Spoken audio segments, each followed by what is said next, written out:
Start करते हैं हमारा अगला शॉर्ट नोट जो है डिकम्पोजर्स एंड ट्रांसफॉर्मर्स। सबसे पहले इसका इंट्रोडक्शन क्या है डिकम्पोजर्स और ट्रांसफॉर्मर्स। डिकम्पोजर एंड ट्रांसफॉर्मर्स हम लोग ऑलरेडी पहले पढ़ चुके हैं, ठीक है। वापस से एक बार रिकैप करते हैं। डिकम्पोजर और ट्रांसफॉर्मर्स क्या है, ये बहुत इंपॉर्टेंट कंपोनेंट इकोसिस्टम का। क्यों? क्योंकि ये ब्रेक डाउन करते हैं डेड ऑर्गेनिक मैटर को और कन्वर्ट करते हैं न्यूट्रिएंट्स को इनटू डिफरेंट इनऑर्गेनिक फॉर्म में। और इसके तहत ये जो है रिसाइकिल करते हैं न्यूट्रिएंट्स को और मेंटेन करते हैं इकोसिस्टम के स्टेबिलिटी को। डिकम्पोजर्स क्या होता है? तो डिकम्पोजर्स जो है ये हेट्रोट्रॉपिक ऑर्गेनिजम्स है जो ब्रेक डाउन करता है वही डेड प्लांट्स और एनिमल्स को और ऑर्गेनिक वेस्ट को किसमें? सिंपल सब्सटेंस में। जो मेजर इसका डिकम्पोजर जो है वो कौन कौन है? बैक्टीरिया और फंजाइस। मेजर जो डिकम्पोजर है वो कौन है? बैक्टीरिया और फंजाई। देखते हैं क्या है बैक्टीरिया में स्पेसिफिकेशन और फंजाई के स्पेसिफिकेशन। तो बैक्टीरिया जो होता है ये बहुत ही माइक्रोस्कोपिक यूनिसेलुलर ऑर्गेनिजम्स होता है जो एक्ट करता है rapidly on dead organic matters पे। कोई भी डेड ऑर्गेनिक मैटर है उस पे जो है बैक्टीरिया बहुत ही रैपिडली एक्ट करता है, ठीक है। यानी उस पर वो एक्शंस लेता है और उसको वो तोड़ता है और इनऑर्गेनिक सब्सटेंस में कन्वर्ट करता है। वही हो गया कन्वर्ट करता है कॉम्प्लेक्स कंपाउंड को इनटू किस में? सिंपल इनऑर्गेनिक सब्सटेंस में। फंजाई जो है ये क्या हो गया? इसमें एग्जांपल एक मॉल्ट्स हो गया, ये एक मशरूम्स हो गया। ये क्या करता है? ये सिक्रीट करता है कि एंजाइम्स जो ऑर्गेनिक मैटर पे और एब्जॉर्ब करता है सॉल्युबल प्रोडक्ट्स को। ये सिक्रीट करता है एंजाइम्स ऑर्गेनिक मैटर पे ताकि वो उसको तोड़ सके और उससे जो भी सॉल्युबल सब्सटेंस है उसको एब्जॉर्ब कर सके, ठीक है। और हेल्प करता है किसमें? ह्यूमस के फॉर्मेशन में। ह्यूमस क्या होता है? ह्यूमस जो है वो होता है कि जब कोई भी सब्सटेंस जो है जो उसको डिके करने के बाद जो चीज़ बचता है उसको हम लोग ह्यूमस बोलते हैं। मतलब डिके जो सब्सटेंस है वो ह्यूमस कहलाता है। अगर कोई पत्ता है वो सड़ गया तो वो क्या कन्वर्ट हो गया? ह्यूमस में कन्वर्ट हो गया। वो एक डार्क कलर का होता है तो उसी को ह्यूमस कहते हैं। और ये हेल्प करता है ह्यूमस फॉर्मेशन में इन द सॉइल में, ठीक है।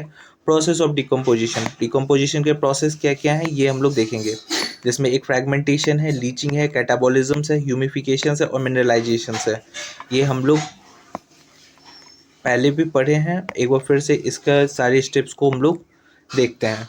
जो फ्रेगमेंटेशन है इसमें क्या है कि डेट्रिटस जो है वो broken into a smaller piece. जो डेट्रिटस है, जो भी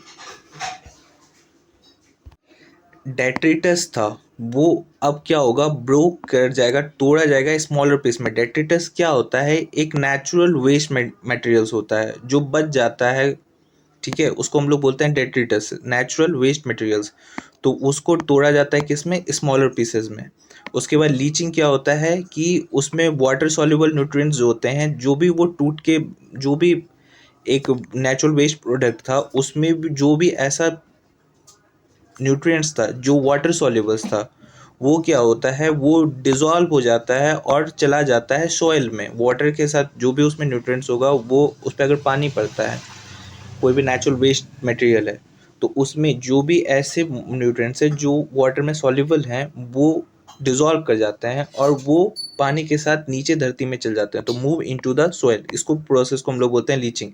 कैटाबॉलिज्म क्या हो गया कि अब जो भी प्रोडक्ट है जो वाटर सॉल्युबल के बाद जो वाटर इनसॉल्युबल प्रोडक्ट्स था जो बच गया ऊपर में, तो उसमें होता है कैटाबॉलिज्म, जहाँ पे माइक्रोब्स जो है वो अपना एंजाइम्स डालते हैं और उसको तोड़ते हैं कॉम्प्लेक्स ऑर्गेनिक मैटर्स को किसमें? सिंपल सब्सटेंसेस में। जैसे वो टूटा तो टूटने के बाद बनता है ह्यूमस यानी जो बचा रह गया, जो ड्राई अब जो पीस है वो सड़ के जो रह गया वो हो गया, बन गया ह्यूमस। और ये जो ह्यूमस है ये फिर से पार्टली डिकम्पोज मैटर, यानी वही पार्ट पूरे तरह से डिकम्पोज नहीं हुआ है, कुछ डिकम्पोज हुआ है, पार्टली डिकम्पोज हो गया और ये कन्वर्ट हो जाता है एक डार्क कलर ह्यूमस में, ठीक है। और उसके बाद जो ह्यूमस है इसमें फिर एक्शंस होता है ऑर्गेनिजम्स का, माइक्रो ऑर्गेनिज्म का। उसके बाद यहाँ से जो है मिनरलाइजेशन का प्रोसेस स्टार्ट होता है कि जो भी अब इसमें ह्यूमस में जो न्यूट्रिएंट्स था वो ऑर्गेनिक न्यूट्रिएंट्स वो कन्वर्ट हो जाता है किसमें? इनऑर्गेनिक फॉर्म में। और वो फिर चला जाता है मिट्टी में, वो फिर मिल जाता है और वो फिर अवेलेबल होता है किसके लिए? प्लांट्स के लिए। तो ये 5 प्रोसेस था डिकम्पोजिशन में। एक फ्रेगमेंटेशन, दूसरा लीचिंग, तीसरा कैटाबॉलिज्म, चौथा ह्यूमिफिकेशन एंड पांचवा मिनरलाइजेशन। तो डेड ऑर्गेनिक मैटर जो हो गया उसमें डिकम्पोजिशन डेड ऑर्गेनिक मैटर, उस पर डिकम्पोजिशन हुआ, उससे मिनरल न्यूट्रिएंट्स निकला और वो प्लांट में अपटेक हुआ, प्लांट उसको ले गया। तो ये था हमारा डिकम्पोजिशन। अब ट्रांसफॉर्मर्स क्या होते हैं वो देखते हैं। ट्रांसफॉर्मर्स जो है क्या है, ये जो है माइक्रो ऑर्गेनिजम्स हैं जो कन्वर्ट करता है कोई भी inorganic chemical forms of element को to another forms doing bio geochemical cycles. तो ट्रांसफॉर्मर क्या हो गया कि ये जो है एक माइक्रो ऑर्गेनिज्म है जो कन्वर्ट करता है कोई भी इनऑर्गेनिक केमिकल्स को और फॉर्म ऑफ एलिमेंट्स को अनदर फॉर्म में। ठीक है, जैसे यहाँ पे NH4 अमोनियम आयंस था, ये नाइट्राइट में कन्वर्ट हुआ, फिर नाइट्राइट से नाइट्रेट में कन्वर्ट हुआ। तो ये जो नाइट्रोजन साइकिल है इसको कौन कर रहा है, ट्रांसफॉर्मर्स। तो इसको दो माइक्रो ऑर्गेनिज्म इन्वॉल्व है, एक हो गया नाइट्रोसोमोनास और एक हो गया नाइट्रोबैक्टर। तो ये दोनों जो मिलके इस नाइट्रोजन साइकिल को चला रहे हैं, तो वो ट्रांसफॉर्म कर रहे हैं, तो उसी को हम लोग बोलते हैं ट्रांसफॉर्मर्स। ट्रांसफॉर्मर्स क्या हो गया, माइक्रो ऑर्गेनिजम्स हो गए जो कन्वर्ट करते हैं एक inorganic chemical form of elements को इनटू अनदर फॉर्म में। उसी तरह सल्फर साइकिल है जिसमें सल्फेट से होके हाइड्रोजन सल्फाइड से सल्फर डाइऑक्साइड में कन्वर्ट होता है। तो यहाँ पे सल्फर बैक्टीरिया कौन है, थायोबैसिलस। तो ये बात हम लोग याद रखेंगे। दस डिकम्पोजर्स जो है ये क्या करता है, रिलीज करता है न्यूट्रिएंट्स फ्रॉम ऑर्गेनिक मैटर, जबकि ट्रांसफॉर्मर जो है वो चेंज करता है न्यूट्रिएंट्स को अमॉन्ग डिफरेंट केमिकल फॉर्म में। डिकम्पोजर्स क्या है, ये क्या करता है, ये रिलीज करवाता है न्यूट्रिएंट को, जो भी ऑर्गेनिक मैटर में न्यूट्रिएंट्स है उसको ये निकालता है, वो है डिकम्पोजर्स। और ट्रांसफॉर्मर्स जो है ये क्या करता है, चेंज करता है वो जो न्यूट्रिएंट्स है उसको डिफरेंट फॉर्म में, जो डिकम्पोजर के द्वारा निकाल के दिया गया न्यूट्रिएंट्स है उसको हम लोग ट्रांसफर करता है ट्रांसफॉर्मर डिफरेंट फॉर्म में। तो इकोलॉजिकल रोल जो है डिकम्पोजर और ट्रांसफॉर्मर का वो देखते हैं। तो dead plant and animal organic waste है, इसको डिकम्पोज किया, बैक्टीरिया फंगीज है, सिंपल न्यूट्रिएंट्स में हुआ, ऑर्गेनिक हुआ, और इसको ट्रांसफॉर्मर जो है डिफरेंट तरह का इनऑर्गेनिक न्यूट्रिएंट्स में कन्वर्ट किया। तो ट्रांसफॉर्मर का यूज यहाँ पे हो गया और ये जो वापस यूजेबल फॉर्म में आ गया प्लांट के लिए, और इसको प्लांट यूज कर लेगी और प्लांट वापस से जो साइकिल है उसको कंटिन्यू करेगी। ठीक है, इसका इंपॉर्टेंस क्या है कि एक तो प्रिवेंट करता है accumulation of dead organic matter का। यस, जो भी मर गए हैं, जो भी चीज़ जो डेड हो चुके हैं उसका एक्यूमुलेशन को ये रोकता है। अगर बहुत सारा चीज़ मरा रहे और वो कभी ख़त्म ही ना हो तो कितना सारा चीज़ जमा हो जाएगा, तो उस चीज़ का एक्यूमुलेशन हो जाएगा बहुत सारी चीज़ मरे हुए जीव का। तो उस चीज़ को ये एक प्रिवेंट करता है। दूसरा, रिसाइकिल करता है एसेंशियल न्यूट्रिएंट्स को मेंटेन करता है। तीसरा, सॉइल फर्टिलिटी को। चौथा जो है पार्टिसिपेट करता है बायो जियो केमिकल साइकिल्स में। यस, नाइट्रोजन साइकिल है, सल्फर साइकिल्स था। पांचवा जो है न्यूट्रिएंट्स अवेलेबल, जो भी न्यूट्रिएंट्स अवेलेबल है, make nutrient available to producers. जो न्यूट्रिएंट जो है उसको अवेलेबल करता है प्रोड्यूसर्स के लिए। यस, यहाँ पे जो इनऑर्गेनिक न्यूट्रिएंट्स बना ये किसके लिए अवेलेबल हो गया, प्रोड्यूसर के लिए। प्रोड्यूसर हमारा कौन होता है, प्लांट्स ही होता है ना। तो यस, प्लांट्स के लिए न्यूट्रिएंट अवेलेबल करता है। और अगला जो है मेंटेन करता है इकोसिस्टम के प्रोडक्टिविटी को और बैलेंस को। मेंटेन करता है क्या, इकोसिस्टम का प्रोडक्टिविटी और बैलेंस को भी मेंटेन करता है। सो ये था हमारा short notes on decomposers and transformers. I hope आपको समझ में आया होगा। मूव करते हैं अगले शॉर्ट नोट्स में, जो है एनर्जी फ्लो इन इकोसिस्टम। जो क्या है, energy flow in ecosystem. Okay, चलिए स्टार्ट करते हैं। ये एनर्जी फ्लो इकोसिस्टम में क्या होता है, सबसे पहले इंट्रोडक्शन कि जितने भी ऑर्गेनिजम्स हैं उन सबको क्या चाहिए, एनर्जी चाहिए। किस लिए, ग्रोथ के लिए, रेस्पिरेशन के लिए, रिप्रोडक्शन के लिए और कोई भी एक्टिविटीज़ के लिए। तो एनर्जी जो है सारे ऑर्गेनिज्म को चाहिए। ज़्यादातर इकोसिस्टम में जो है सन वही अल्टीमेट सोर्स ऑफ एनर्जी है। यस, हमारे जो ज़्यादातर इकोसिस्टम है उसमें सन ही अल्टीमेट सोर्स ऑफ एनर्जी है। और एनर्जी जो वो फ्लो होता है ये क्या है, ये ट्रांसफर ऑफ एनर्जी है। कहाँ से, सन से, प्रोड्यूसर से एक ट्रॉपिक लेवल से दूसरे ट्रॉपिक लेवल में। किसके द्वारा, तो फूड चेन और फूड वेव के द्वारा। और एनर्जी फ्लो जो होता है वो हमेशा क्या होता है, एक यूनी डायरेक्शनल होता है। ठीक है, ये हमारा इंट्रोडक्शन हो गया। पाथवे ऑफ एनर्जी फ्लो क्या है, पाथवे ऑफ एनर्जी फ्लो यही हो गया कि ग्रीन प्लांट जो है वो कैप्चर करती है सोलर एनर्जी, कैसके द्वारा, फोटोसिंथेसिस के द्वारा, और कन्वर्ट करती है उसको केमिकल एनर्जी में, जो स्टोर होते हैं किसमें, ऑर्गेनिक मैटर्स में।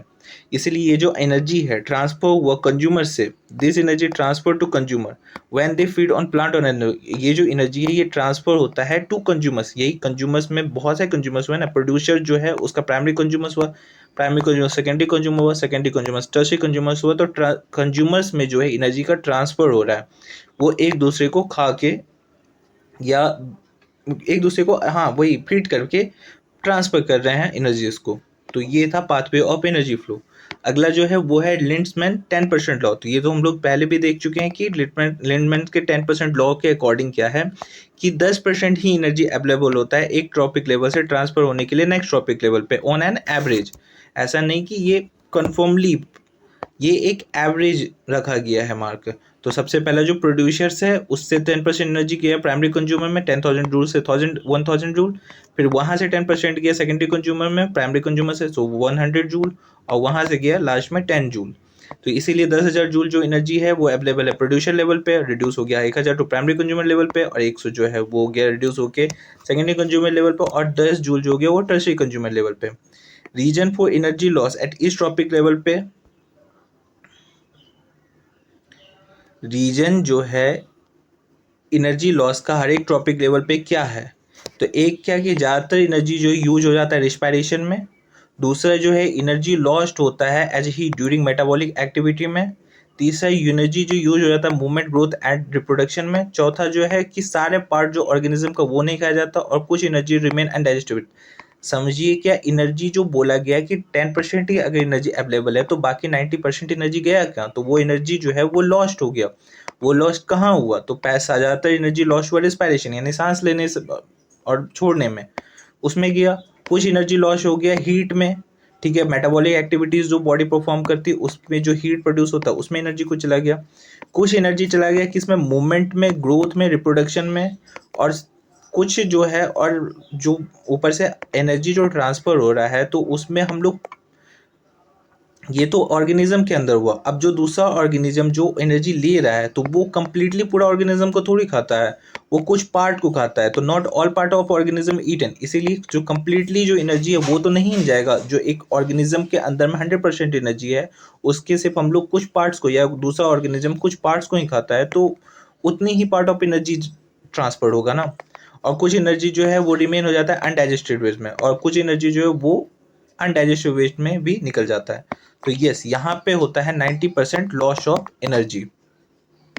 Characteristic of energy flow, characteristic जो एनर्जी फ्लो का क्या है, एक यूनिडायरेक्शनल जिसमें वन वे फ्लो हो गया, energy is not recycle, decrease होता है सक्सेसिव ट्रॉपिक लेवल पे, प्रोड्यूसर जो है फॉर्म करता है एनर्जेटिक वेस्ट हो गया, कंटिन्यूस एनर्जी इनपुट जो है वो रिक्वायर्ड हो गया।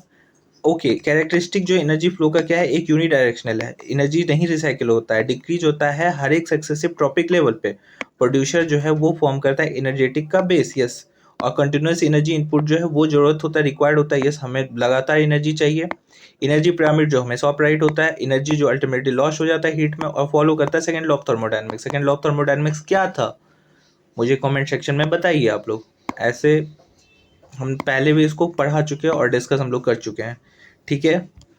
लास्ट में जो एनर्जी फ्लो जो है उसका डायग्राम यही है कि सोलर एनर्जी 100% एनर्जी है, प्रोड्यूसर उसमें हीट लॉस हुआ तो फिक्सेशन ऑफ सोलर एनर्जी यहाँ से गया प्राइमरी कंज्यूमर में 10% एनर्जी, फिर उसके बाद 10% एनर्जी और बाकी 90% एनर्जी जो गया वो हीट लॉस में चला गया। तो फाइनल कंक्लूजन यही था कि एनर्जी फ्लो जो है एक फंडामेंटल इकोसिस्टम प्रोसेस है जो लिंक करता है प्रोड्यूसर को, कंज्यूमर्स को, डिकम्पोजर्स को।